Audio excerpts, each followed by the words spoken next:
खडकपूर्णा जलाशयातून पाणी मिळावं यासाठी शेतकऱ्यांचा रास्ता रोको, वाहनाच्या 1.5 ते 2 किलोमीटर वाहनांच्या रांगा। प्रकाश पोहरे यांच्या नेतृत्वात खामगाव जालना मार्गावर अंढेरा फाटा इथं रास्ता रोको। देऊळगाव राजा तालुक्यातील कैलास नागरे या शेतकऱ्यानं परिसरातील शेतीला खडकपूर्णा जलाशयातून पाणी मिळावं यासाठी आत्महत्या केली। या शेतकऱ्याच्या मागण्या मान्य कराव्यात, कैलास नागरे यांना न्याय मिळावा या मागण्यांसाठी शेतकरी नेते प्रकाश पोहरे यांच्या नेतृत्वात खामगाव जालना मार्गावर अंढेरा फाटा इथं रास्ता रोको करण्यात आलेला आहे। आक्रमक शेतकऱ्यांनी जालना खामगाव मार्ग रोखून धरला असून 1.5 ते 2 किलोमीटरच्या वाहनांच्या रांगा लागलेल्या आहेत। हे गेल्या तासापासून हे आंदोलन सुरू आहे।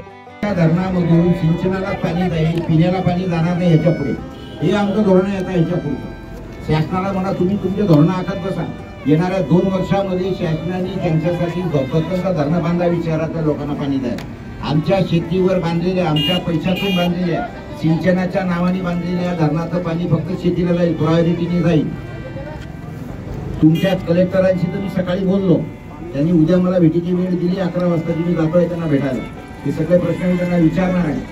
तुमच्या आमदारांचे फोन आला काय त्यांचा मला, त्यांनी सांगितलं आम्ही मंत्र्यांसोबत बैठक लावली, पालकमंत्र्यांसोबत बैठक लावली। जर एका शेतकऱ्याची आत्महत्या होत असेल, 10 शेतकरी आत्महत्या करत असताना जर हे शासन असंवेदनशील राहत असेल तर याच्या पुढे फोडतोडीचा मार्ग आम्हाला मान्य आहे, बिलकुल मान्य आहे। काही चिंता करू नका, मी तुरुंगात जायला तयार आहे। पोलिसांनी कुमक मागवावी, पोलिसांनी इथं कुमक मागवावी, मला तुरुंगात घेऊन जावं, माझी तयारी आहे। आपला विदर्भ लाईव्ह साठी देवानंद सानप, सिंदखेड राजा, बुलढाणा।